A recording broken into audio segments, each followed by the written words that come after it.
Ahoy there, trader, and welcome back. This is the Anti-Investor Stocks and Options Trading Podcast. As we all know, trading is hard, but today let's make it easy. I'll be breaking down some of the stock market's hardest challenges.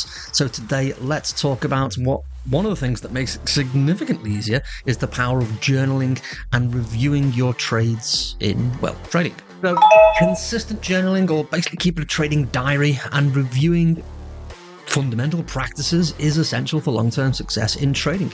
It can help provide invaluable insights, both your strengths and weaknesses in your trading, just by keeping the diary of what you're trading.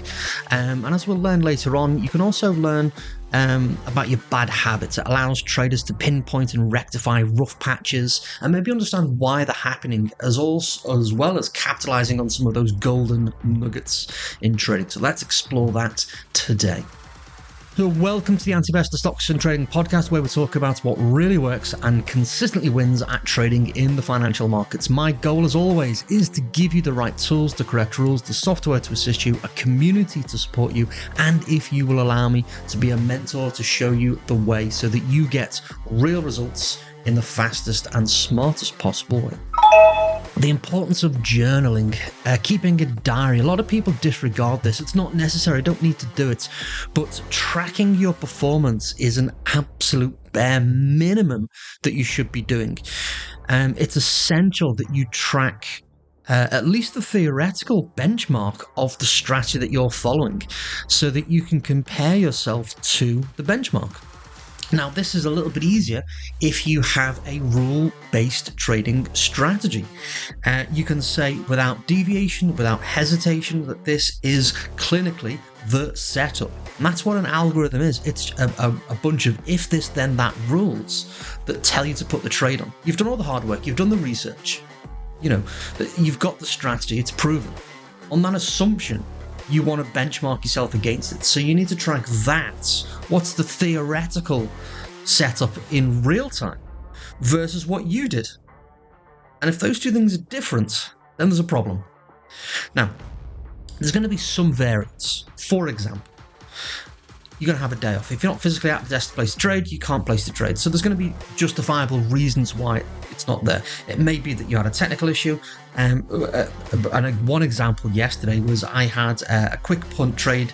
It made me $250. It should have made me $1,000. I just couldn't close the trade quick enough. Just because there was just a fast move in a very short space of time right near the end of the day, and I just couldn't close that trade quick enough. So there's justifiable reasons. So in that particular case, I didn't get what I wanted, but I got something. Again, it wasn't a huge amount, but nonetheless, it wasn't what I was hoping for in the end. But there's a justifiable reason why I underperformed. I just couldn't get the trade out. It just in a very fast movement, and the price that was being quoted was changing by the second, several times by the second. So tracking performance, understanding what works in your trading approach compared to what you're doing is important. And again, there's going to be reasons why you're underperforming or even overperforming. Maybe it smashes through your expectations. That there's going to be times where that happens. So you've got, again, a justifiable reason for outperforming your theoretical expectation. Now, what you'll also be able to do is recognize patterns. You're going to have win streaks, you're going to have loss streaks, or monetary loss streaks. But what you're going to be able to do is recognizing reoccurring issues. Again, when we spoke about this from the psychological viewpoint previously, is it me, is it the markets, or is it the strategy? They're the three questions that we want to be asking ourselves in trading. When you hit a sticky patch of trading, and also, you're able to identify successful patterns of trading. Why is that happening? Again, is it me, is it the market, or is it the strategy? It could be that you've just got really buoyant markets. And we've just had that with the AI sector. Anything AI related is just exploding. It's nothing you're doing. There's no genius behind it. Nvidia didn't jump $120 on earnings because you were in the trade. It was, and will it do it on its next earnings? Probably not, because it's a bubble.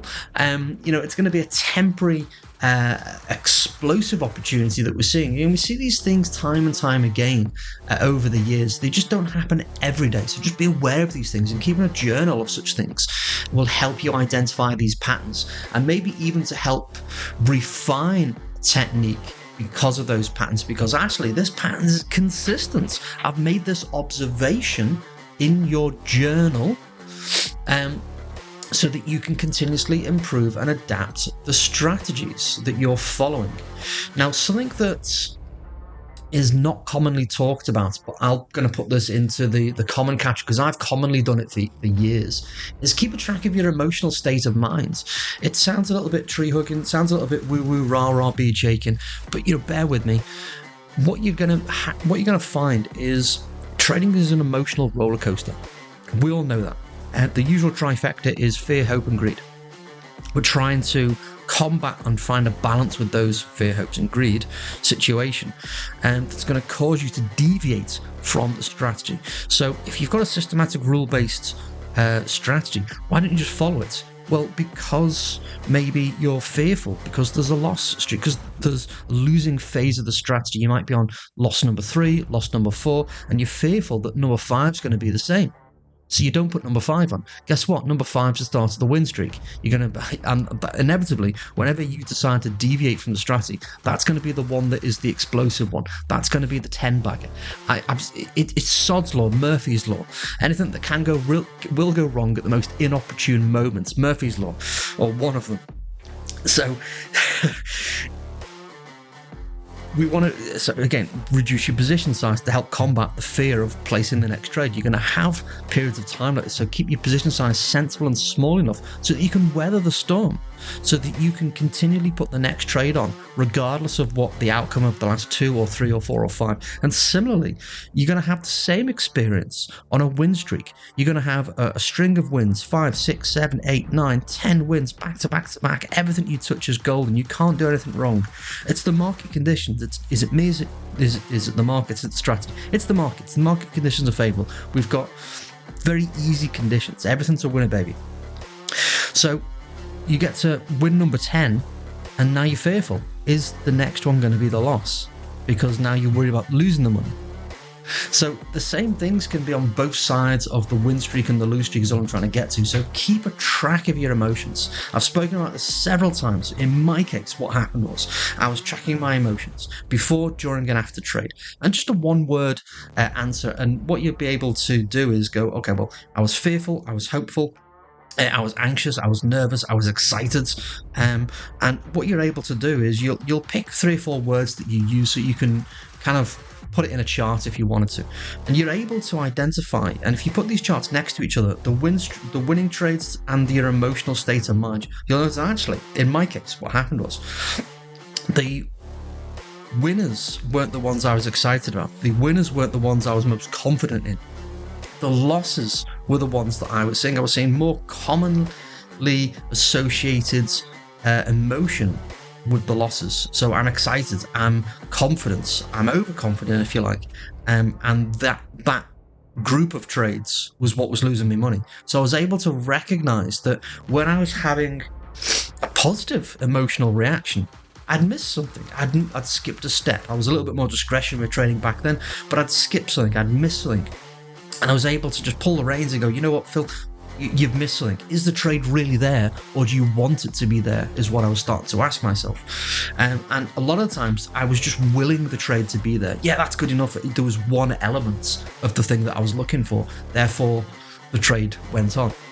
And I wasn't following my full process. So I was able to just pull the reins back. And it may have been that I'd mistimed the trade, which was causing me to be stopped out 2 or 3 times, on the run. So I was just putting the brakes on. Some of those trades were eliminated completely. Some of the trades were delayed but placed correctly at the right moment. Guess what? My performance improved. I was also able to identify the ones that I was most anxious about, most nervous about, were the ones that made the most money. There was something on the charts that was in addition that made that a better opportunity. So I was able to start grading my trades, and then start monitoring the outcome of being greater than what I was expecting. So I was able to grade that. That's a grade A trade. Great. Well, what makes that a grade A trade? I can go back with the benefit of hindsight and guess what? Refine and improve that particular trade so that I can maybe just take those trades. So my frequency of trades reduced because I was refining my process. And again, all of this is possible because you're keeping a journal, a diary. Again, it's not a Dear Diary type of thing, but you want to be logging your trades and put as much information that you want to track. Now, in fairness, some people don't have an issue with the emotional side of trading, the mindset side of trading.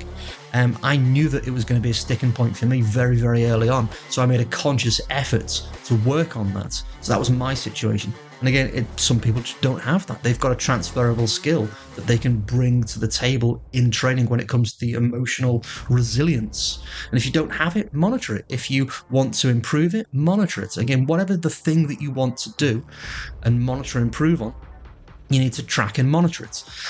At a bare minimum, you want to be tracking your performance against the base expectation of the strategy, and having a rule-based trading system is going to make that a lot easier so that you can benchmark yourself against it.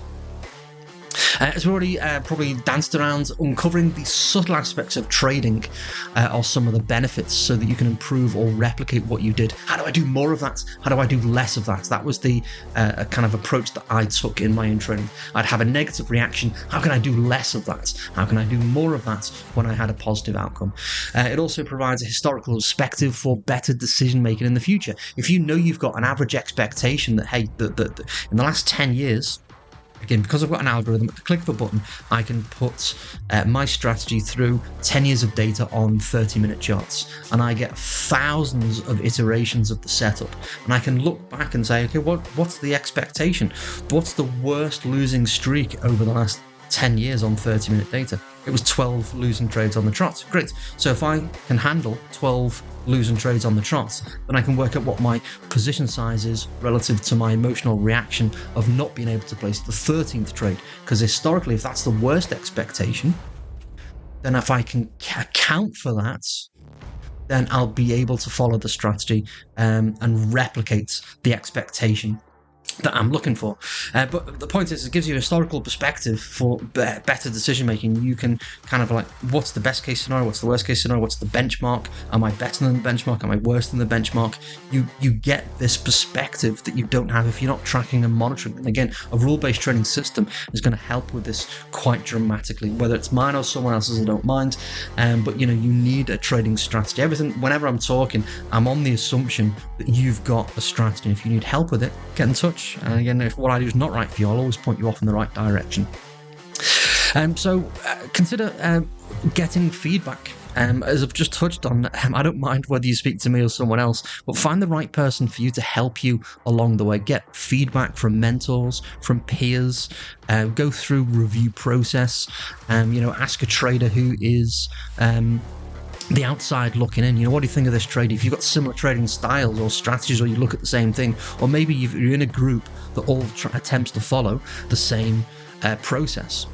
Again, that is a lot easier when you've got a rule-based system. Again, all my traders have pretty much taken exactly the same trade, which is wonderful. So it makes that peer review process a lot easier. So find a group of traders who trades in a similar way or is following the exact same process. So you're able to get that feedback and motivation and encouragement that you're doing the right thing. It's just that maybe today's trade was just one that lost you some money.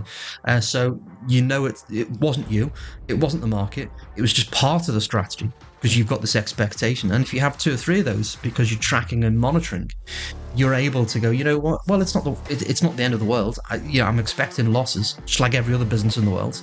And you're able to have this expectation that, hey, if it's more than 12 losses back to back to back, then maybe it is something that I'm doing. Because historically, over 10 years, over 2,500 trades, about 12 trades, I'm making the number, about 12 trades is the worst thing that's been seen. So what's changed this time? You're able to start exploring and review the situation. We've already touched on what I found was emotional journaling, diarising, not just logging the trades, but also noting your emotional state of mind to understand the importance and the impacts that is having on your trading decisions. Again, a great way to combat this is if you imagine the emotions as volume.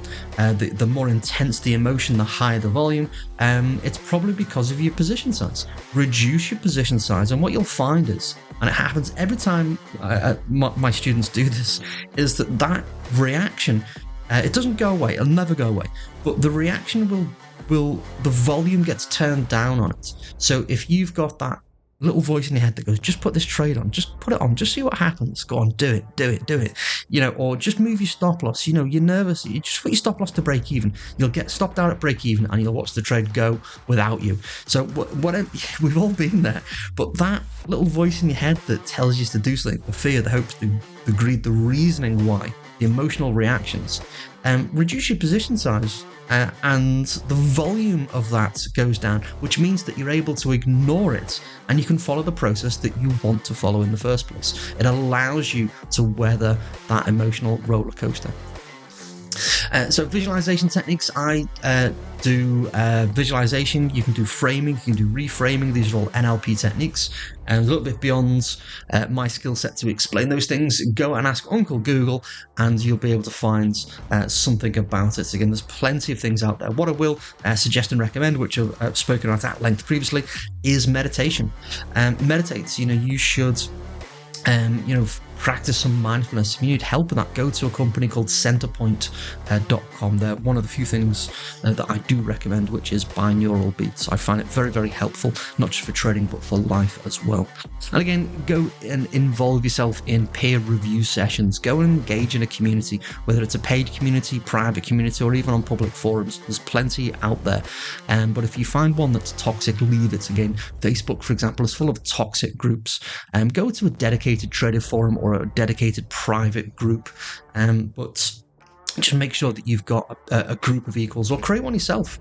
If you want to. I certainly did that, which is how I fell into the education side of things. I started doing trader meetups, back in sort of 2001, 2002. You obviously want to be around people who've got similar interests. So we used to meet up, have a spot of lunch, talk about trading. People sort of ask you. I didn't realize that I was the only one that was actually making this trading thing work and was full-time at it. They were all aspiring, so they say, can you show me how to do it? You fall into this education thing and then you find out you love it. So that's kind of like how I did it in the end. But ultimately you can start your own. Again, there's plenty of online forums, literal like old school bulletin board forums, if you remember them. They're still around, they're still going strong. You can do Discord. I use Slack for my trader communities. So you've got plenty of choices out there to find peer review sessions. Find a group that makes sense to you. Again, if you like the sound of my group, again, send me a message and we'll have a conversation and see if it is right for you. Again, it's not always right for everyone. So with that said, I'll stop my musings and ramblings. Journaling and reviewing your trading, it does go beyond just simple record keeping. Record keeping is an absolute bare minimum, but it also needs to have a benchmark. Just keep that in mind. It's not just a case of what you did. You want to compare yourself to what you should be doing as well. So look at, it allows you to refine and recognize patterns and hopefully refine the strategies so that you become better and better every single day, every single trade, so that you can analyze past trades, understand the emotional reactions in context, and you can look at these things with the benefit of hindsight as well, and just look at how you reacted or how you didn't react or how you expected to react. You can certainly do all of these things so that you can smooth out the rough patches and amplify your trading successes, and also incorporate the conventional and non-conventional methods that we've talked about today, so that you can have this enhanced and basically speed up your learning curve, so that you can become more successful, again, in the fastest and smartest possible way. So if you like what you heard here today, be sure to follow and listen from the very first episode. Go through the entire library. There's nothing better than to get you going and just listen to some of the nuggets that I talk about throughout the series that we've had over the first we've just gone past 50 episodes here. But in the very first episode, I do map out one of my most profitable money-making patterns and strategies. So if you'd like to learn a little bit more about my training and mentorship, head over to antivestor.com, or you can shoot me a message to phil@antivestor.com, and let's start the conversation. And if you've got a question, shoot it over. I've always got time for serious traders. What I do isn't right for everyone, and at the very least, I'll always point you off in the right direction. And as always, that's all for today. Thank you for giving me your time and attention, making me part of regular routine. Have a wonderful day, and I'll speak to you at the same time next time. Toodaloo trader. Keep in mind that options on futures, stocks and stock option trading involve a degree of risk that may not be suitable for all investors. There is a risk of loss in every investment that you make, and it's your responsibility to assess the risks of your decisions. Past performance is no guarantee of future performance, and Antivestor provides educational information and does not provide financial advice.